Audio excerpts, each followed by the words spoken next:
తెలుగు పిల్లలు చెప్తామా? రోమీకి రాసిన పత్రిక 3వ అధ్యాయము 25వ వచనం.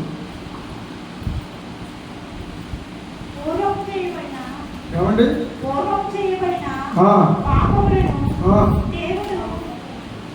చదువమ్మా.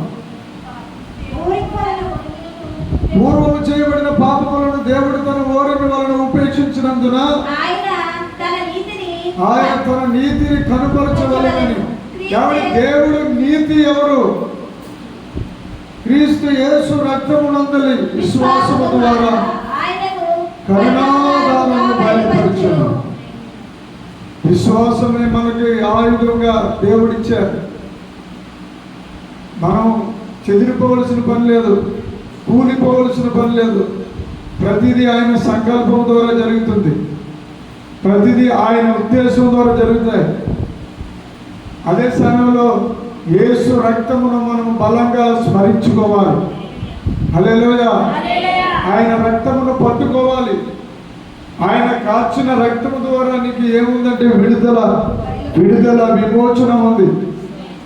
మనతో ఉన్న వాళ్ళందరూ ఎంతోమంది ఈ లోకంలో ఉన్నటువంటి జ్ఞానాన్ని, తెలివిని, ధనాన్ని వెతుకుతూ ఉంటాం.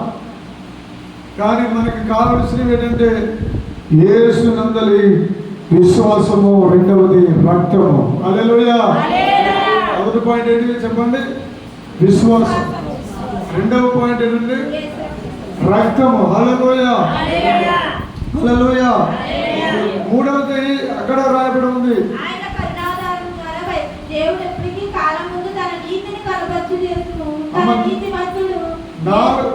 నాలుగు 7వ వచనం చదవండి.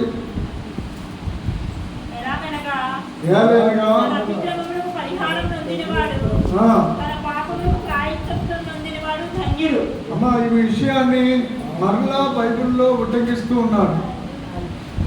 ఈ వాక్యం ఎవరన్నారంటే దావీదు అన్నారు. దావీదు తన కీర్తనలో మాట్లాడారు. హల్లెలూయా.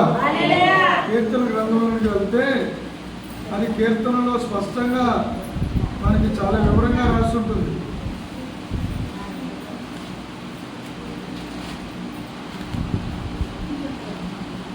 దేవునికి స్తోత్రం కలుగును గాక. హల్లెలూయా. 32వ అధ్యాయం కీర్తన 32 1వ వచనం నుండి చదవండి. చూడండి అమ్మా, అక్కడ ఉంది వాక్యం ఉంది. అంటే ధన్యత కోరుతున్నారు. ఇక్కడ అతిక్రమములకు పరిహారము నొందినవాడు. ఎవరైనా పాపం చేసినప్పుడు చూస్తే వారిని ఎప్పటికీ క్షమించలేము.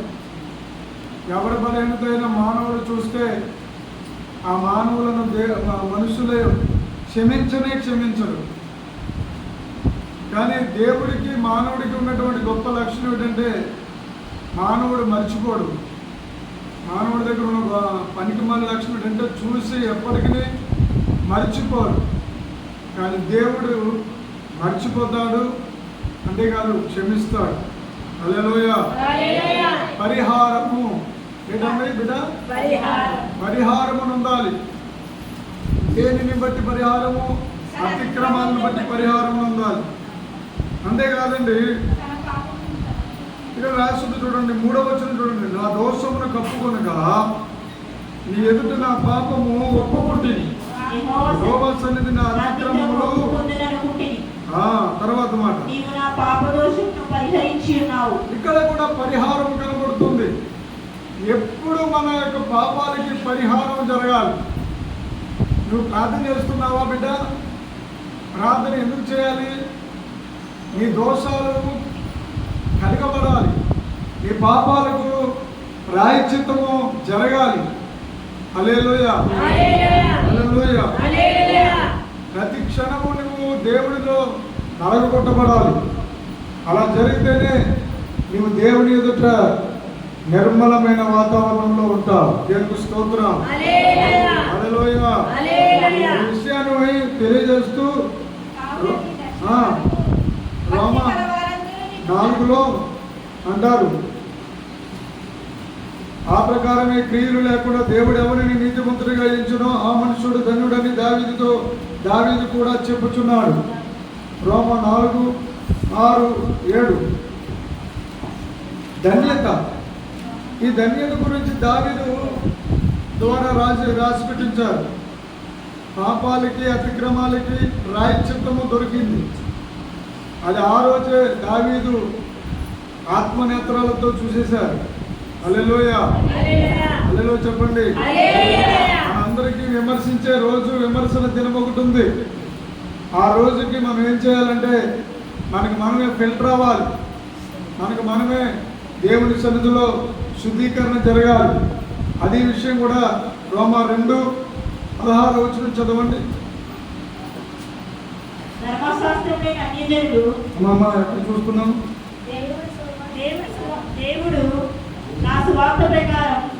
పౌలు గారు చెప్తున్నారు, సువార్త ప్రకారము దేవుడైన యేసుక్రీస్తు ద్వారా మనుషుల రహస్యములను విమర్శించే దినమందు ఇలా జరుగుతుందంట. హల్లెలూయా, హల్లెలూయా. విమర్శన దినము వస్తుంది. ఆ విమర్శ దినానికి మనం ముందుగానే మనంతటా మనం విమర్శించుకోవాలి. ఎప్పుడు జరుగుతుంది తెలిసాక మీకు? ప్రతి నెల బల్ల కార్యక్రమం తీసుకుంటాం. ఆ బల్ల కార్యక్రమం తీసుకున్నప్పుడు అప్పుడు అంటారు, మన దైవజనులు ఏమంటారు చెప్పండి? మీరు విమర్శ దినంలోనికి వెళ్ళకుండా మిమ్మల్ని మీరే విమర్శించుకోండి, ప్రాధేయపడండి. దేవుడి దగ్గర మీరేం చేయాలి? బ్రతిమలాడాలి. అలే మహేష్ కుమార్ కుదరంరా. హల్లెలూయా. సో దేవుడి యొక్క లేఖనాలు మనకి విమర్శించుకోవాలంట.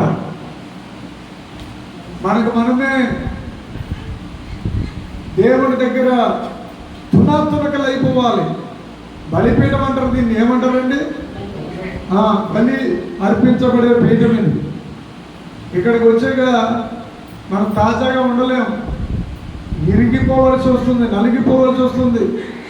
వాక్యము మనలను తనలోనికి, తన రూపంలోనికి మలుచుకునే శక్తి వాక్యానికి ఉంది. అందుకోసం ప్రతి ఒక్కరూ వాక్యం వినేటప్పుడు సాతానుడు వాడు కుళ్ళిపోతాడు, వాడు అందుకోలేడు. వాక్యం పట్ల ఆసక్తి లేకుండా చేస్తాడు వాడు. గుడి పట్ల ఆసక్తి లేకుండా చేస్తాడు వాడు. ప్రార్థన పట్ల ఆసక్తి లేకుండా చేస్తాడు. ఎందుకంటే నువ్వు దేవుడికి దగ్గర అయిపోతున్నావు అనే సంగతి వాడికి తెలిసిపోతుంది. హల్లెలూయా, హల్లెలూయా. అసలు యేసుక్రీస్తు అంటే అర్థం ఏంటి చూడండి. 1 తిమోతి 2:2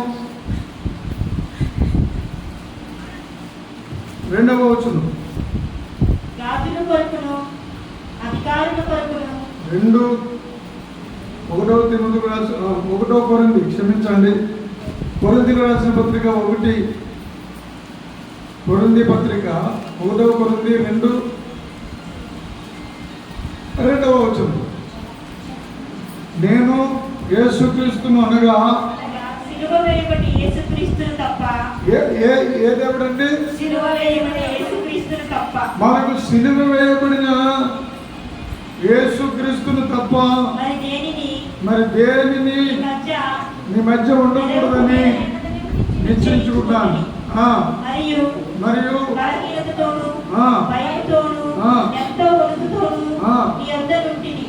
అది అంతేకాదు, అక్కడ చాలా విషయాలు ఇంకా రాస్తున్నారు. నీ విశ్వాసం మనుషుల జ్ఞానం ఆధారం చేసుకునక దేవుని శక్తిని ఆధారం చేసుకుని ఉండవలనని నేను మాట్లాడి సువార్తలు ప్రకటించినను. పరిశుద్ధాత్మయు దేవుని శక్తి కనపరిచిన దృష్టాంతంలో వినియోగించింది. పరిశుద్ధాత్మ దేవుని శక్తి. దేవుని శక్తి మనకి ఎక్కడ దొరుకుతుందంటే వాక్యంలోనే దొరుకుతుంది. వాక్యం మనల్ని ఏం చేస్తుందంటే అగ్నిలో నుంచి తప్పిస్తుంది. హల్లెలూయా, హల్లెలూయా. చూడండి 2 కొరింథీయులకు రాసిన పత్రిక 12వ అధ్యాయము 12వ వచనం. సూచక క్రియలను, అద్భుతములను, మహత్కార్యములను చేయుట వలన అని రాయబడి ఉంది.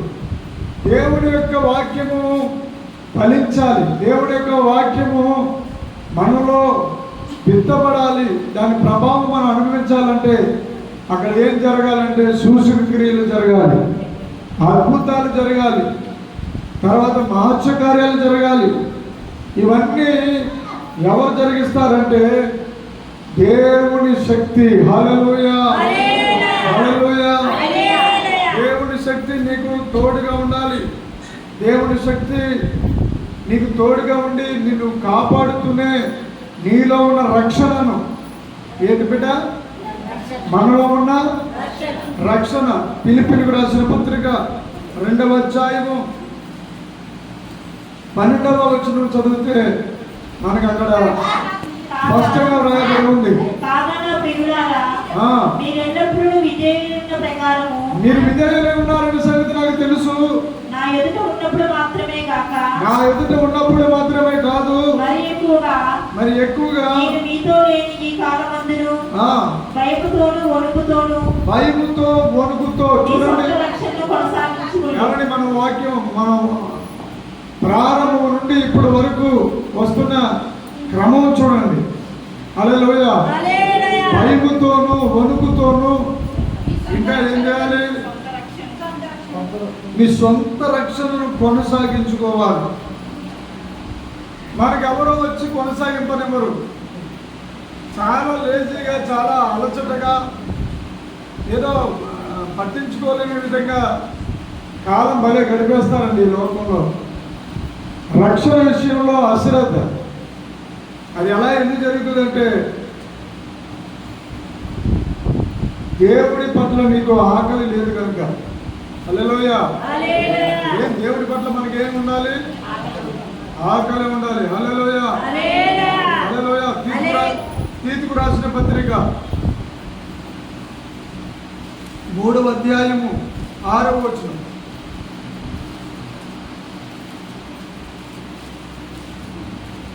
మన ఆయన కృప వలన ఎలా తీర్చబడుతున్నాము? నీతిమంతులుగా తీర్చబడిన తర్వాత అది సొంత రక్షణ. దేనికోసం? సొంత రక్షణ కొనసాగించాలంట. దేన్ని దృష్టిలో పెట్టుకొని? నిత్య జీవమును కూర్చిన నిరీక్షణ బట్టి. హల్లెలూయా, హల్లెలూయా. వారసులవ్వడానికి ఆ పరిశుద్ధాత్మను మన రక్షకుడైన యేసుక్రీస్తు ద్వారా మన మీద సమృద్ధిగా కురిపించాడు, కుమ్మరించాడు. చప్పట్లు కొట్టి హల్లెలూయా. పరిశుద్ధాత్మ దేవుడే ఈ కార్యాలు జరిగిస్తాడు. ప్రతి బుధవారము ఇక్కడ అగ్ని అభిషేక స్వస్థత కూడిక ఎందుకు జరిపిస్తున్నారు? కొన్ని వేల మందికి దేవుడు ఎన్నో విడుదలలు, అద్భుతాలు, స్వస్థతలు జరిగించుకుంటూ వస్తున్నారు. గల కారణం ఏంటంటే పరిశుద్ధాత్మ సమృద్ధిగా కుమరించబడ్డాడు. హల్లెలూయా, హల్లెలూయా. కీర్తన గ్రంథంలో 23వ అధ్యాయము 5వ వచనం చదవండి. కీర్తన 23:5.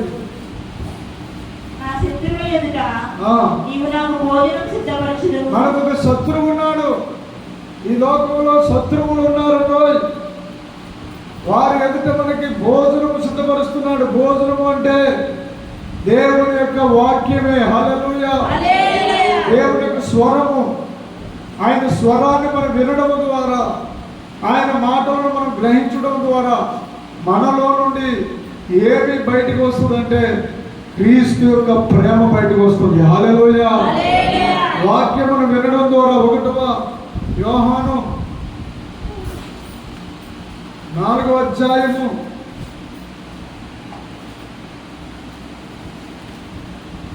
19వ వచనం చదవండి.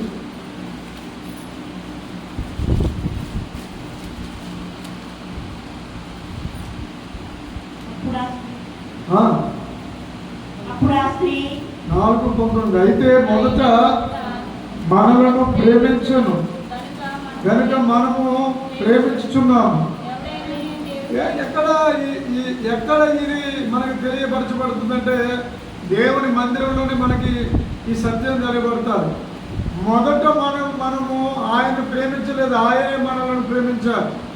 1 యోహాను 4:19 ఆయనే మొదట మనలను ప్రేమించాను కనుక మనము ప్రేమించుచున్నాము. ఎవడైనాను నేను దేవుని ప్రేమిస్తున్నానని చెప్పి తన సహోదరుని ద్వేషించిన అతడు అపరాధుడగును. దేవుని 21 దేవుని ప్రేమించువాడు తన సహోదరుని కూడా హల్లెలూయా. దేవుని బిడ్డలారా, పరిశుద్ధ వేద గ్రంథమున్న సత్యము నీకు తెలియాలి. ఏంటా సత్యం అంటే నువ్వు ఎరగకనే ఆయన నిన్ను ప్రేమించేస్తున్నాడు. ఆ ప్రేమ ఎలా వచ్చిందో తెలుసా? అక్కడే ఉండండి, అదే అధ్యాయము 5వ అధ్యాయము 2వ వచనం చదవండి. మనము దేవుని ప్రేమించు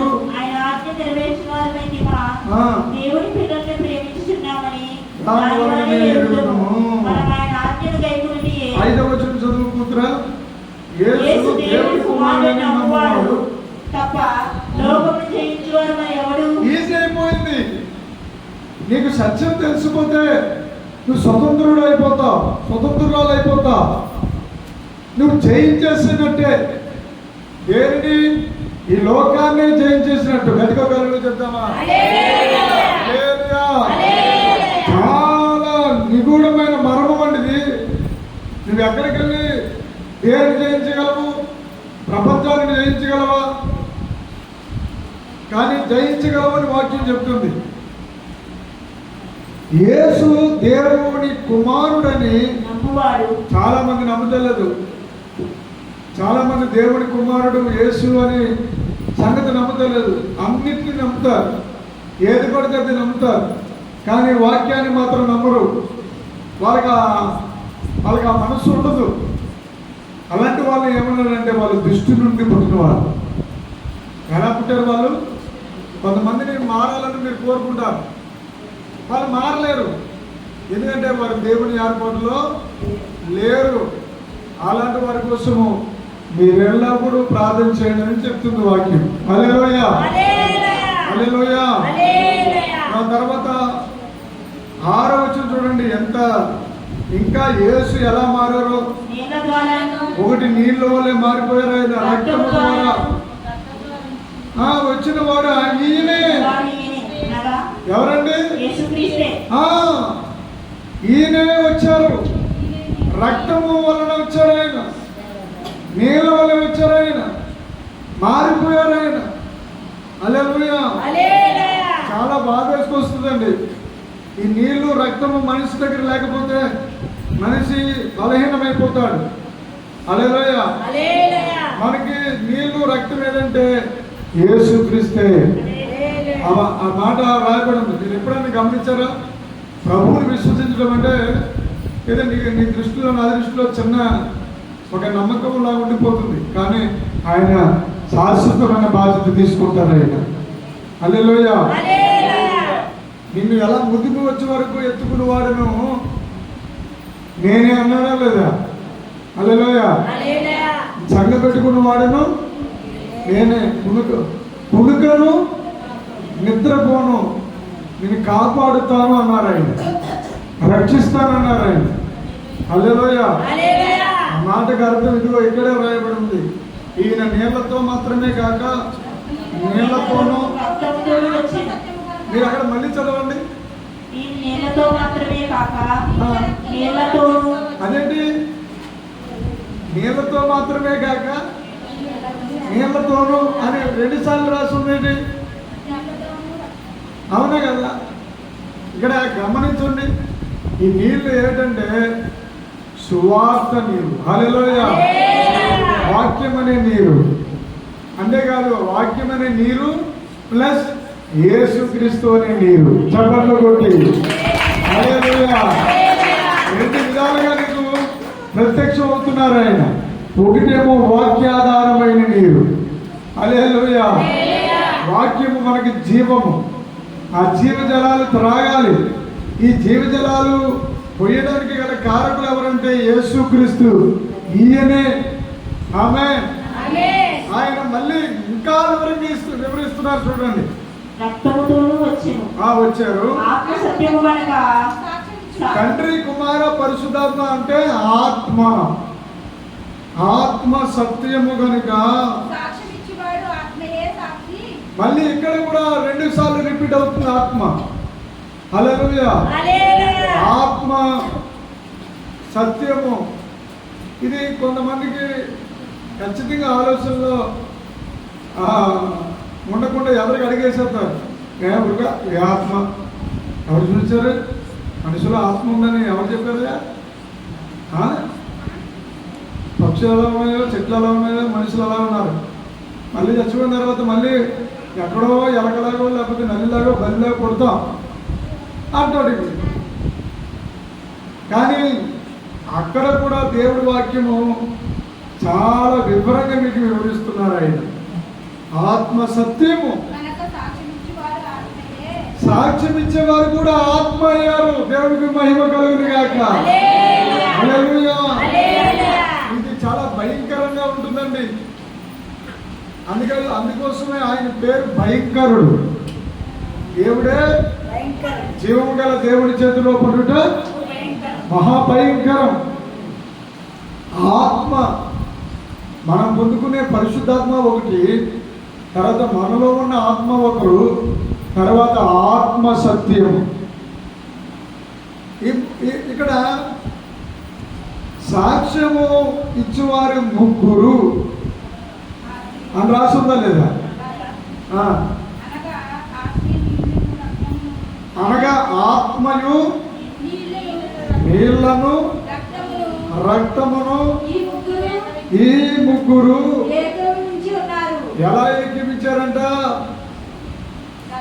ఒకే తీర్మానం మీద ఎక్కిపించారు. ఆ తీర్మానం ఏంటో మనకి వివరంగా చెప్తారు చూడండి.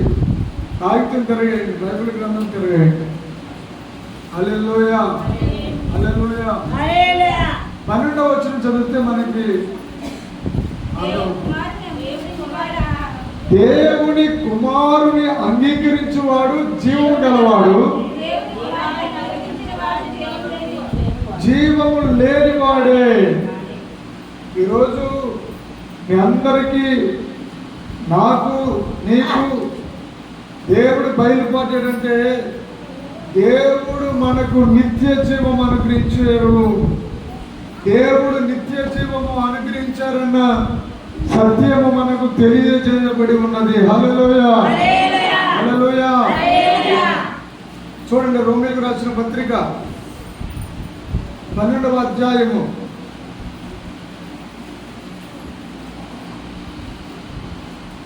2వ వచనం చదువుతాం. ఈ లోక మర్యాద అనుసరించక ఉత్తమమైనది, అనుకూలమైనది, సంపూర్ణమైనది దేవుని చిత్తము ఏదో పరీక్షించి తెలుసుకోవడానికి మనస్సు మారి హల్లెలూయా రూపాంతరత. ఇది 3వ అనుభవం. ఆత్మతోనూ, నీళ్లతోనూ, రక్తముతోనూ దేవుడి యొక్క క్రమము, సత్యము మనకి నిత్య జీవాన్ని తీసుకుని వస్తే, మరి ఈ ప్రపంచంలో ఉన్నటువంటి అద్భుతమైన దేవుని చిత్తము ఏదో పరీక్షించి తెలుసుకునడానికి, నూతన అవడానికి రూపాంతరంతో వచ్చింది. హల్లెలూయా. హల్లెలూయా. ఈ రూపాంతరిత అనుభవంలోనికి మనం వెళ్ళాలండి. ఈ రూపాంతర అనుభవంలోనికి మనం వెళ్ళడానికి దేవుడు ఏం చేశారంటే, ఆయనే ఒక గొప్ప తీర్మానం తీసుకొచ్చారు. ఆయన తీసుకొచ్చిన తీర్మానం ఏంటో తెలుసా? మనలను ఆయనను పోలి నడుచుకోమన్నారు. హల్లెలూయా.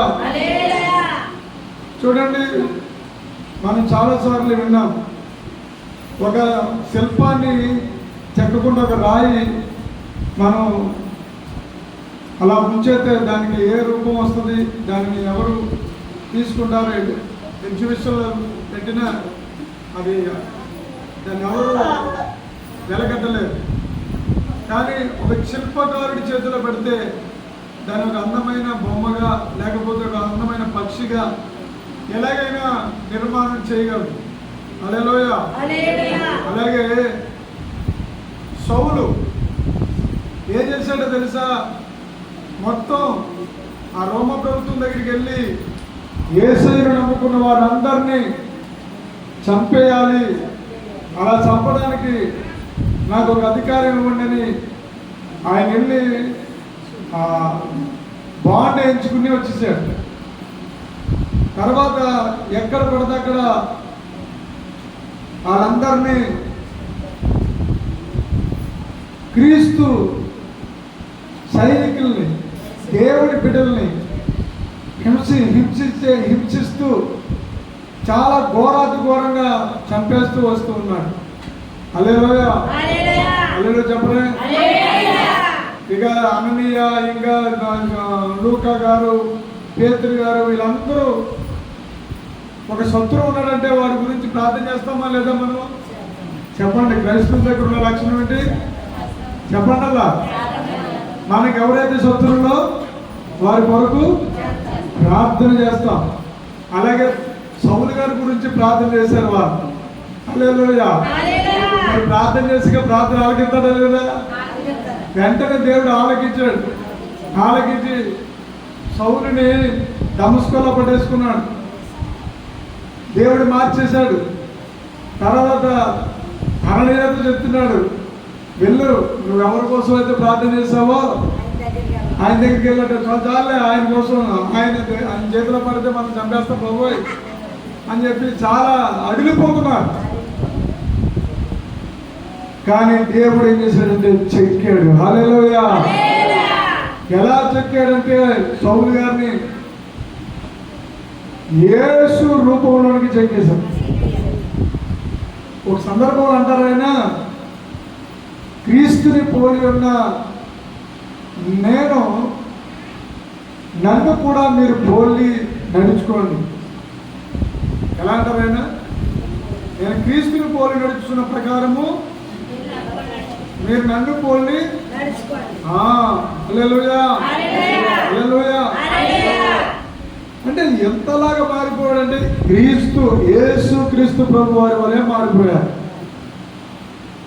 యేసయ్య ఎలాగైతే అద్భుతాలు చేశారో అలాగే పౌలు గారు కూడా ఆయన దగ్గరికి వచ్చిన వారందరినీ ప్రార్థన చేసినప్పుడు అద్భుతాలు జరిగాయి, స్వస్థతలు జరిగాయి. హల్లెలూయా. హల్లెలూయా. ఎందుకు అలా జరుగుతున్నాయంటే ఆయన పోలికలోనికి మారడానికి వాక్యము మనకి ఉదక స్నానం చేయిస్తుంది. ఆమేన్. హల్లెలూయా. హల్లెలూయా. 2వ కొరింథీయులకు రాసిన పత్రిక 5వ అధ్యాయము 19వ వచనము.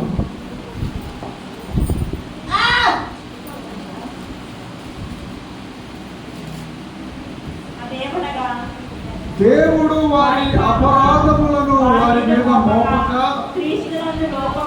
క్రీస్తునందు లోకమును ఎవడో శిక్షించడానికి దేవుడు రాలేదు. శిక్షించడానికి రాలేదు, నిన్ను హింసించడానికి రాలేదు. దేవుడు నిన్ను క్షమించి దేవుడిని తన ఎడలోనికి తీసుకుని తన సమాధానంతో నింపేయడానికి ఆ సమాధాన వాక్యమును మనకు అప్పగించారు. హల్లెలూయా. హల్లెలూయా.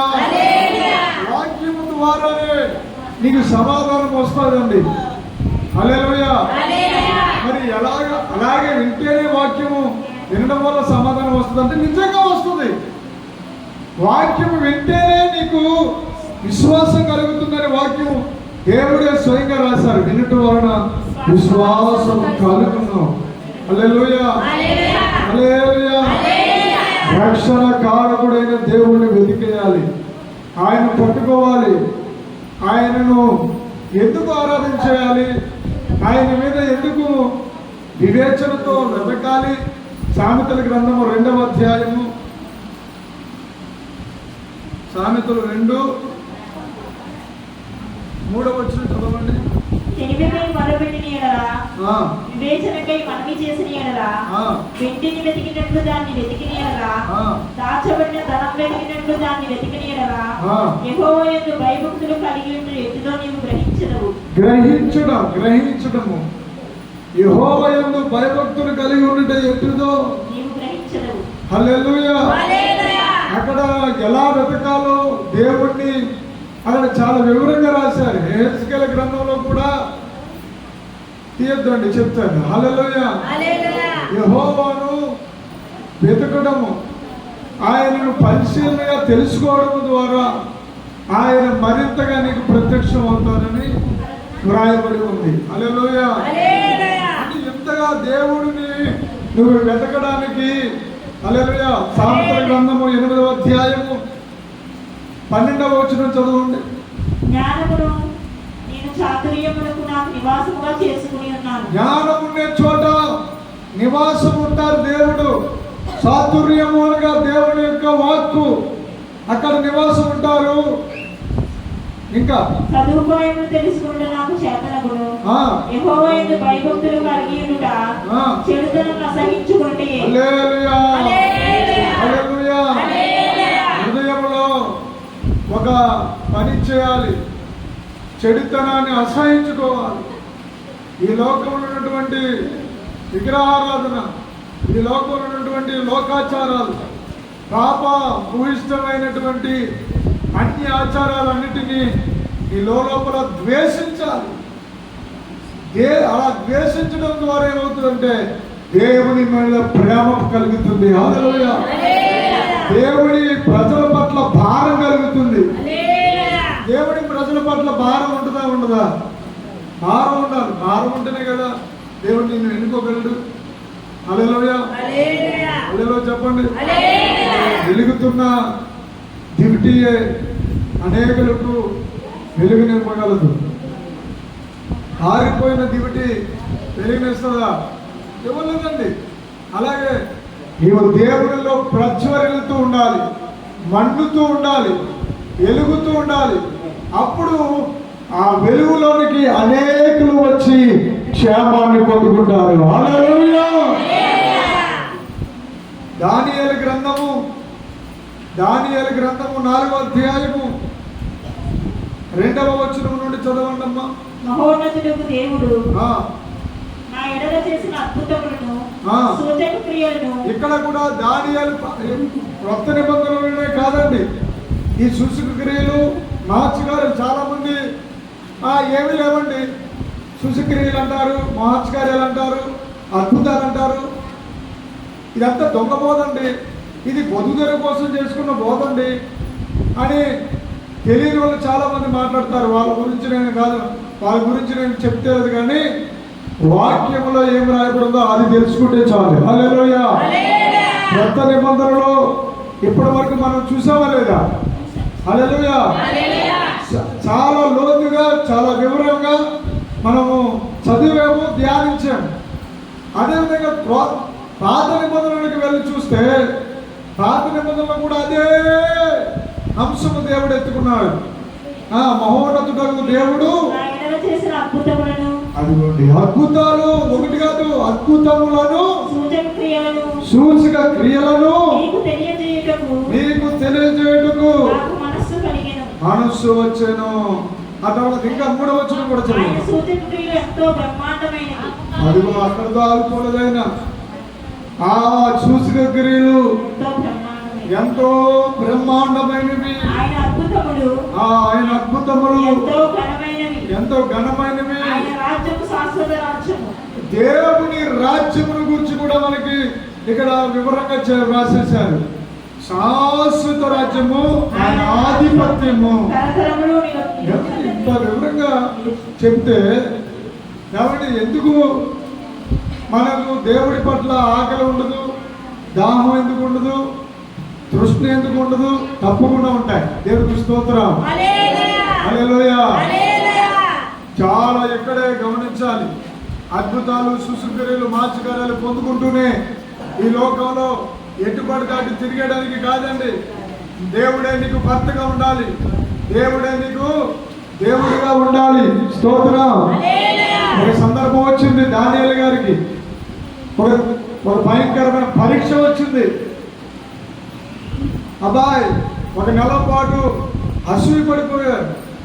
దానియేలు గారిని చూసి ఇంత వృద్ధాప్యంలో ఏంటి రాజుగారు ఏంటి దానియేలు గారికి అంత విలువించేస్తారేంటి, మనం పట్టించుకోరు, చూద్దాము దానియేలుని ఎలాగైనా ఇరికించాలి అని చెప్పి కుట్ర పన్నుతారు.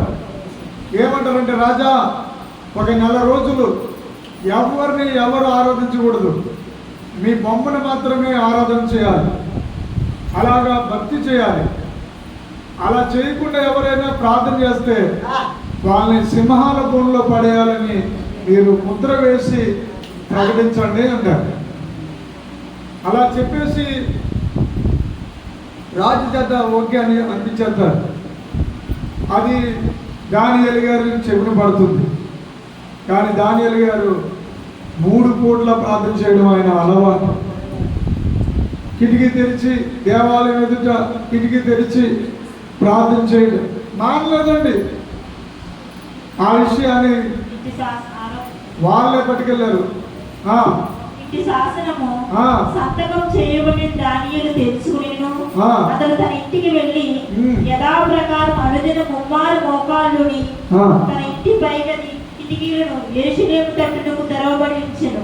తన దేవునికి ప్రార్థన చేయించు ఆయన స్తుతించు వచ్చెను. అలా చేశారు. వాక్యం చక్కగా చదివిన బిడ్డకు వందనాలు. హల్లెలూయా.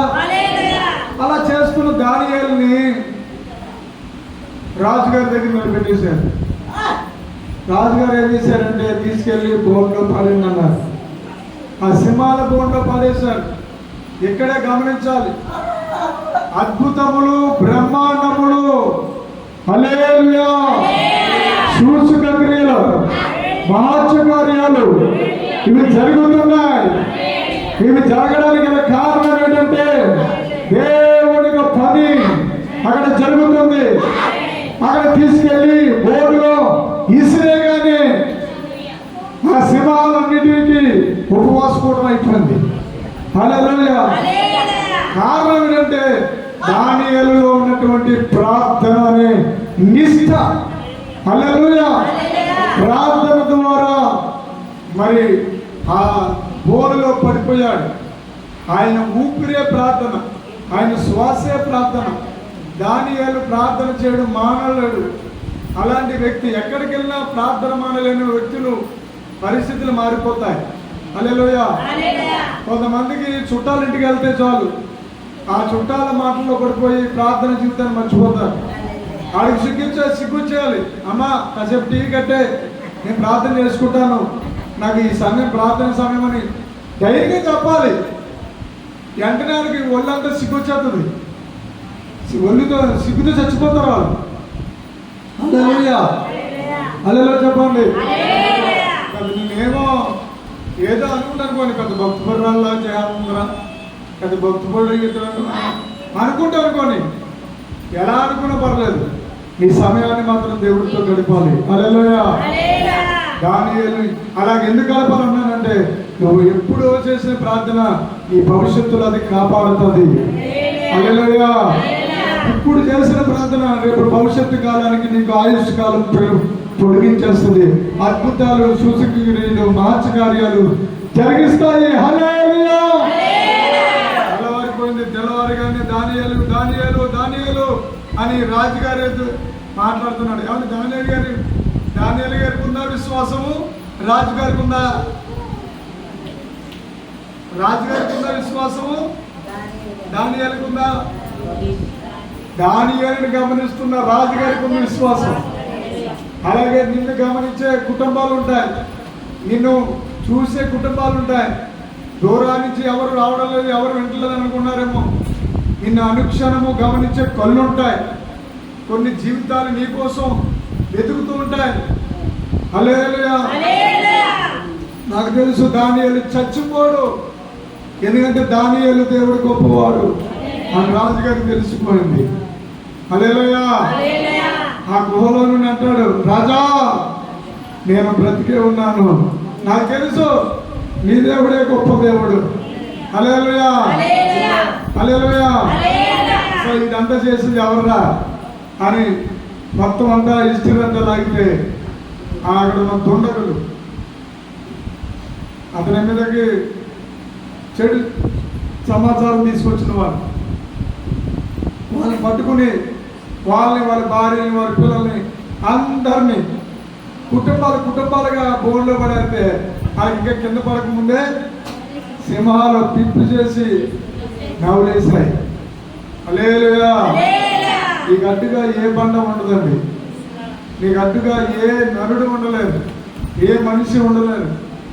నువ్వు ఏదైతే బాధగా ఫీల్ అవుతున్నావో, నువ్వు ఎవరిని బట్టి అయితే ఏడుస్తున్నావో, నువ్వు దేవుని పాదాల దగ్గరికి తీసుకొస్తే దేవుడు ఖచ్చితంగా జవాబు చేస్తాడు. హల్లెలూయా. గట్టిగా రెండు చేతులు ఎత్తి హల్లెలూయా చెప్తామా? హల్లెలూయా, హల్లెలూయా. యెషయా గ్రంథం 45వ అధ్యాయము 1వ వచనం చదవండి. అతని పక్షమున జనములను జయించుటకు అతని కుడి చేతిని పట్టుకుని ఉన్నాడు. దేవునికి మహిమ కలుగును గాక. ఆమేన్. పట్టుకునే దేవుడు మన దేవుడు కుడి చేతిని పట్టుకుంటాడే. హల్లెలూయా, హల్లెలూయా. నేను రాజుల నడికట్టును విప్పెదను, ద్వారములు అతని ఎదుట నీకు దేవుడు తలుపులు తీస్తాడు ఆయన. హల్లెలూయా. చాలా మందికి ఎవడో ఇలాగనండి, ప్రభువులో విశ్వాసము వృద్ధాప్యానికి వచ్చేస్తూ ఉంటుంది. హల్లెలూయా. అలాగ ఎప్పటి నుంచో వాక్యం విన్నాము, వాక్యం ఎప్పుడు మనము నిరీక్షణకు కృంగిపోనివ్వదు, మనము బలవంతులు, మనము శక్తివంతులుగా నిలబెడుతుంది వాక్యము. ఏ నాటికైనా దేవుడు నన్ను లేవనెత్తుతాడు, దేవుడు నన్ను పైకి నిలబెడతాడు అని విశ్వాసము తుదికి అలా ఊగుతూ ఉంటుందంట. హల్లెలూయా, హల్లెలూయా. అలాంటి వారితో 2వ వచనం చదవండి. ఇదిగో నేను నీకు ముందుగా పోవచ్చు, నీ ముందు పరిగెడతారు యేసయ్య, నీ ముందు నడిస్తారు ఆయన, కాలచక్రాన్ని తీసుకుని వస్తారు ఆయన, నీకు వెళ్ళిపోయిన కాలాన్ని మరలా రిపీట్ చేస్తారు ఆయన. నీకు ఎన్ని సంవత్సరాలు గతించిపోయాయో అన్ని సంవత్సరాలు ఆయన మళ్ళీ రిపీట్ చేసి ఆయన ఏం చేస్తారంటే సరళంగా చేస్తాడు ఆయన. హల్లెలూయా. కొన్నిసార్లు ఎంత పగలగొట్టినా పగలకుండా ఉంటాయి జీవితాలు. ఉండలేదు అనుమతి చెప్పండి. నీ కొడుకు మారలేడు, మనవడు మారడు, కూతురు మారదు, కోడలు మారదు. కొంతమందికి భర్త భయంకరమైన ముందుగా మారచ్చు. కుటుంబంలో అనేక రూపాలుగా పరిస్థితులు వస్తూ ఉంటాయి. కానీ వాక్యం ఏమని మాట్లాడుతున్నాయంటే ఇత్తడి తలుపులను పగలగొడతాడండి ఆయన, ఇరగొడతాడు ఆయన. ఎలా ఇరగొడతాడో తెలుసా? పేరు పెట్టి నిన్ను పిలిచిన నేనేని తెలుసుకునేటట్లు. అది అర్థం చేసుకోండి. మనం తెలుసుకోవడానికి దేవుడు పని ప్రారంభిస్తాడు. హల్లెలూయా, హల్లెలూయా. దేవుడు దాచిన అద్భుతమైన విధానంలో చూడండి, ఏం చేస్తాడు చూడండి. చాలా మందికి ఈ ఇల్లే, ఈ స్థలమే, ఈ ప్రదేశమే, ఇక దీని నుండి మనకి ఇంచైనా కదలదు అన్న బలమైన నెగిటివ్ థాట్స్ వస్తాయి. కానీ వాక్యం ఎలా మాట్లాడుతున్నాయంటే అంధకార స్థలములలో ఉంచబడ్డాయి, ఉన్నాయి. అవి నీకు కనబడలేదు, అవి నీ కంటికి కనబడకుండా ఎలా ఉన్నాయి? అంధకార స్థలములలో ఉన్నాయి.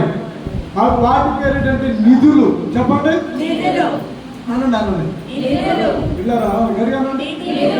నిధులు. హల్లెలూయా, హల్లెలూయా. తర్వాత ప్లేస్ ఏది?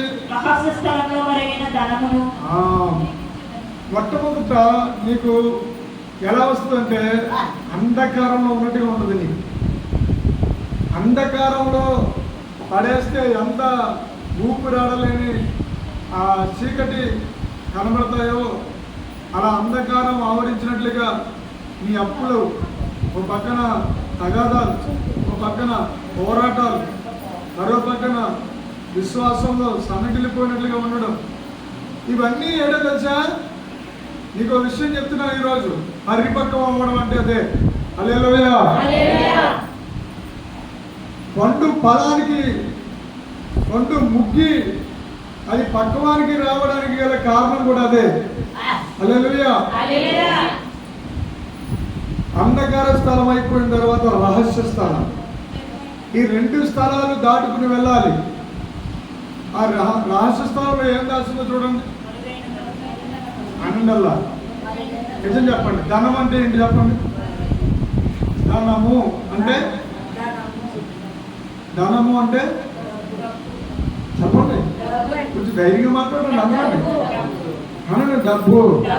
హల్లెలూయా. వాక్యం నీకు నేరుగా సెలవిస్తుంది. వాక్యం నేను వాక్యాన్ని నమ్మాను, వాక్యమే నన్ను ఇంతటోనే చేసింది. దేవుడికి స్తోత్రం చెప్పండి. హల్లెలూయా. నాకు ఎవరో ఇవ్వలేదు, మా తల్లిదండ్రులు ఇవ్వలేదు, ఈ లోకంలో ఎవరి ద్వారా నాకు రాలేదు. వాక్యము ద్వారా మాత్రమే రహస్య స్థలాలలో ఉన్న ధనము నీ కళ్ళ ముందుకు వచ్చి కూర్చుంటుంది. హల్లెలూయా. ఈ అనుభవం ఎంతమంది కావాలి? గట్టిగా చెప్పండి. హల్లెలూయా. హల్లెలూయా. ఆ అనుభవాలు ఇచ్చే దేవుడు ఎవరో కూడా ఆయన ఆ వచనంలో చెప్తున్నారు చూడండి, 5వ వచనంలో. నేను యెహోవాను, మరి ఏ దేవుడును లేడు, నేను తప్ప ఏ దేవుడును లేడు. మరి ఏ దేవుడును లేడు. అక్కడ అండర్లైన్ చేసుకోవాలి. మరి ఏ దేవుడును లేడు. హల్లెలూయా. ఏ దేవుడును లేడు. నేను యెహోవాను, మరి ఏ దేవుడును లేడు, నేను తప్ప ఏ దేవుడు లేడు. ఇక ఎంత గట్టిగా గంభీరంగా ఆయన గురించి వివరంగా చెప్తారు. దేవుడు ఎంత మంచివారో తెలుసండి. హల్లెలూయా. ఉదయకాలం వేసి బైబిల్ చదువుతున్నారా? ఎవరైనా చుట్టాలు వస్తే వాళ్ళతో కబుర్లు పెట్టుకుంటూ మాట్లాడుకున్నారా? హల్లెలూయా. వాక్యము మనతో మాట్లాడితే ఆ వాక్యమే సమస్తమును నీ సమకూర్చేస్తుంది. హల్లెలూయా. తర్వాత 4వ వచనంలో ఎంత బాగా రాశారు చూడండి. యాకోబు వచ్చాడు. నా సేవకుడైన యాకోబు నిమిత్తము, ఇశ్రాయేలు వచ్చాడు. ఏర్పరచుకున్న ఇశ్రాయేలు నిమిత్తము నేను నీకు పేరు పెట్టి నిన్ను పిలిచితిని. నీవు నన్ను ఎరుగుకుండినప్పటికీ నీకు బిరుదునిచ్చితిని. నేను యెహోవాను, మరి నేను నిన్ను ఎరుగుకుండినప్పటికీ అన్నారా? అదే మాట మళ్ళీ 6వ వచనం చివరి మాట. నీవు నన్ను సిద్ధపరిచితిని. అక్కడేమో బిరుదునిచ్చారు, ఇక్కడేమో సిద్ధపరిచారు. హల్లెలూయా. దేవుడికి చాలా కోపం వచ్చేస్తుందండి, రోషం వచ్చేస్తుంది. ఆయన గురించి ఒక్కొక్కసారి భక్తుల్లో నుంచే మాట్లాడతారు. అది వింటేనే చాలా గుండెలు అనేస్తుంది. హల్లెలూయా. 7వ వచనం చదవండి. అంధకారమును కలుగజేయువాడను, సమాధానకర్తను, కీడును కలుగజేయువాడు నేనే. యెహోవాను, నేనే వీటినన్నిటినీ కలుగజేయువాడు. హల్లెలూయా. దేవుడి దగ్గర ఉన్న గొప్పతనం, భయంకరమైన లక్షణం కూడా అదే. హల్లెలూయా. బాధ వేసుకొస్తాయి, భయం వేసుకొస్తాయి, వణుకు వచ్చేస్తాయి. ప్రభు దగ్గర ఖచ్చితంగా ఒప్పేసుకోవాలి. హల్లెలూయా. హల్లెలూయా. మనం దేవుడి దగ్గర ఎంతగా తగ్గించుకోవడమే కాకుండా ఒప్పుకోవాలి. హల్లెలూయా. నీ జీవితాన్ని ఎప్పుడైనా దేవుడి దగ్గర ఒప్పుకున్నావా? చాలా మందికి అలవాటు ఏంటంటే మర్చిపోవడం అలవాటు. మీరు చెప్పండి. మనం 4 రోజుల కింద కూర ఏం కూర అని అడిగితే 4 రోజుల కింద కూర అని చెప్పి రాగం తెస్తుంటారు. కొన్ని 2 రోజుల కిందట అది కూడా చెప్పలేము. మరి ఇలాంటిది అయినప్పుడు నీ యవ్వన దశలో అడిగి పెట్టి ప్రజల ఎదుట, జీవితం ఎదుట, జీవితం వెనకాల, జీవితం ముందు నీకు నీవుగా చేసుకుంటూ వచ్చేసిన ప్రతి శ్రమ, ప్రతి కీడు, ప్రతి పాపం అన్నిటినీ దేవుని సన్నిధిలో తప్పకుండా జ్ఞాపకం చేసుకుని ప్రభు దగ్గర పశ్చాత్తాపపడాలి. హల్లెలూయా. దేవుడు కోరుకునే లక్షణం అన్నది. హల్లెలూయా. కొంతమంది ప్రార్థన చేయరు. ప్రార్థన చేయకపోవడం వల్ల వాళ్ళ దగ్గరికి వెళ్ళి అడిగితే ఎవరంటే ప్రార్థన చేయడం మానేసారా, ప్రార్థన చేస్తున్నారా అని అడిగితే వాళ్ళ వాక్యం 2-3 వాక్యాలు జ్ఞాపకం చేసుకుని యెషయా గ్రంథం 34వ అధ్యాయం 22వ వచనంలో మంచు విడిపోయినట్లుగా చదువు, మంచు విడిపోయినట్లుగా ఒక దైవజనుడు ఇప్పటికీ ఉన్నారు. ఆయన హల్లెలూయా. ఆయన పేరు ఈ లైవ్ లో చెప్పకూడదు, కానీ ఆయన ఎలాగే అన్నారు, ప్రార్థన ఏం చేయకూడదు, ప్రార్థన చేయగలదు, వాక్యంలో రాస్తుంది కదా, మనం ఏం అడుగుతామో అది ముందుగానే ఆయన ఎదిగి ఉన్నాడు. మరి యేసుప్రభు చేయలేదా? సాక్షాత్తు దేవుడే వచ్చి కొండ ఎక్కి మోకాళ్ళ మీదకి వెళ్ళి ఏడ్చారు, ఆయన రోధించారు, ఆయన ప్రార్థన చేశారు. ఆయన హల్లెలూయా. ఏడతంటారటండి, అక్కడ చూడు, మబ్బు తొలగిపోయినట్లుగా నీ పాపములు తుడిచివేసి ఉన్నాను. పర్వాలేదు, బాగుంది కదా అని చెప్పి ఇంకా మన అతిక్రమాల గురించి, మన పాపాల గురించి వాటి ప్రసక్తే లేకుండా ఉంటే ఎలాగండి? హల్లెలూయా. అనుక్షణము దేవుని ఎదుట ప్రాధేయపడి ఆడాలి. ప్రపంచంలో భయంకరమైనది ఏంటో తెలుసా? దేవునికి వ్యతిరేకంగా జరిగే ఆరాధన. ఈరోజు ఎక్కడ జరుగుతుంది ఆరాధన? ఈ దినాల్లో ఆరాధన ఎక్కడ జరుగుతుంది?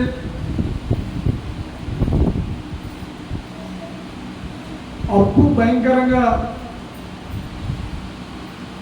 మన అప్పు శాపం మోస్తున్నామా లేదా? చెప్పండి చెప్పండి. దానికి కారణం నువ్వు నేనే కాదు, తెలుసా మీకు? భారతదేశంలో జరుగుతున్న విగ్రహారాధన, దాని వలన శాపం వస్తుందంట. ఆ శాపమే ప్రపంచంలో భయంకరమైనటువంటి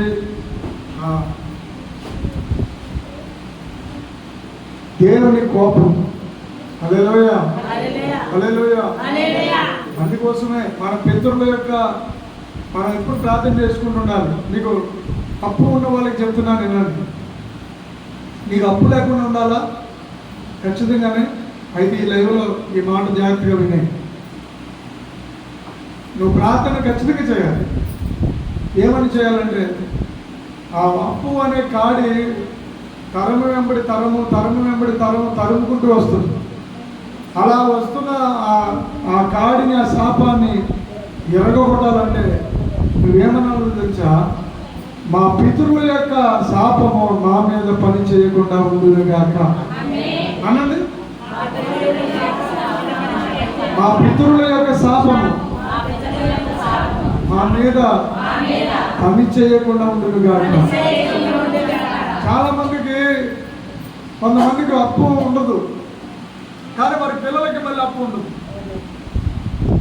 మళ్ళీ వాళ్ళ మనవులకి అప్పు ఉండదు. ఈ పాపము వెంటాడుతూ ఉంటుంది, ఈ శాపం. దాని నుంచి ఖచ్చితంగా బయటికి రావాలంటే ఒకే ఒక ప్రార్థన. హల్లెలూయా. మా పితరుల యొక్క శాపము మా మీద ఏలుబడి చేయకుండా ఉండును గాక అనండి అందరూ. మా మీద ఏలుబడి చేయదు, మమ్మల్ని ముట్టదు. ఈ రోజు ఉండొచ్చు, ఈ రోజు నేను అప్పులో ఉన్నాను, మరలా ఒక రోజు వస్తుంది, ఆ శాపము నన్ను ముట్టదు, నిలవలోకి వస్తాను, నేను నింపబడుతున్నాను. మరుగైన ధన నిధులు అంధకార స్థలంలో, రహస్య స్థలంలో ధన నిధులు నాకు సొంతమవుతాయి. హల్లెలూయా.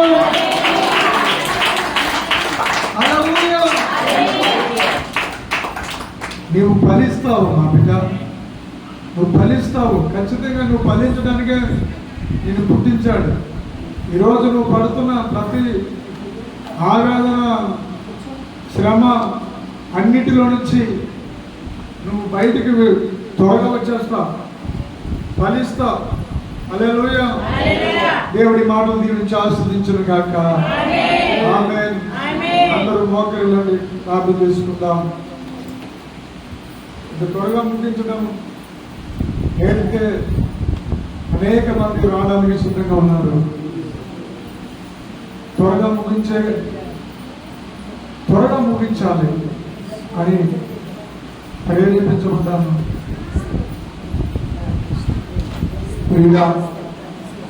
ఈరోజు నువ్వు విన్నావు కదా, బహుశా నీతో నేను మాట్లాడాను, నాతో మాట్లాడాను. తరుముకుని వచ్చి వస్తున్న బాధలలో నుంచి పూర్తిగా విడుదల కావాలి. నువ్వు ఇంటికాడ బహుశా ప్రార్థన చేయకపోవచ్చు, నీకున్న పనులు బట్టో లేకపోతే పరిస్థితిని బట్టో ప్రార్థన చేయంగా కృంగిపోతుండొచ్చు. అందుకోసం ఎక్కడైనా దేవుడి మందిరంలో ఒక 10 నిమిషాలు, ప్రభా నాకు ఈ అప్పులో నుంచి బయటికి రాలేనా, నేను బయటికి రాగలనా,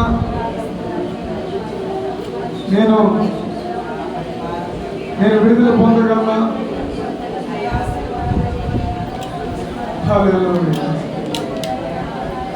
నా జీవితంలో కాళ్ళు చెమటలు పడుతున్నాయి, చేతులు చెమటలు పడుతున్నాయి, వయసు మీద పడుతుంది. నా పిల్లలు ఏమైపోతారో, వారి జీవితాలు ఏమవుతాయో అయ్యా ఇప్పుడే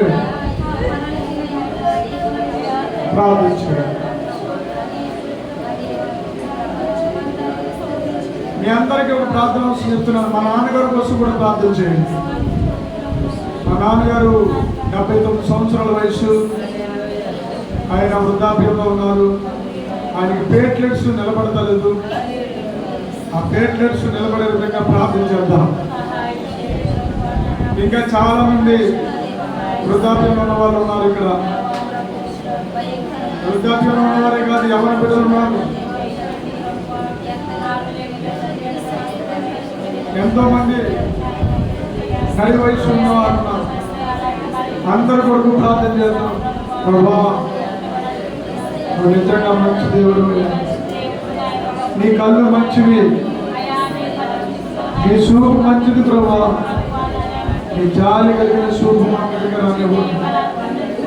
ఎక్కడ కూడా నీకు నీరసమైన బద్ధకమైన గమనించి నీలో సైతం ఉంది. ప్రార్థన రాకుండా చేసేది అపవాదు. నువ్వు ప్రార్థన చేయకుండా ఉన్నావంటే నీలో ఏమాత్రము ఎన్ని రోజులు గడిపేస్తావు, అలాగా ఎన్ని నెలలు గడుపుతావు, సిద్ధి అనిపించడం లేదా?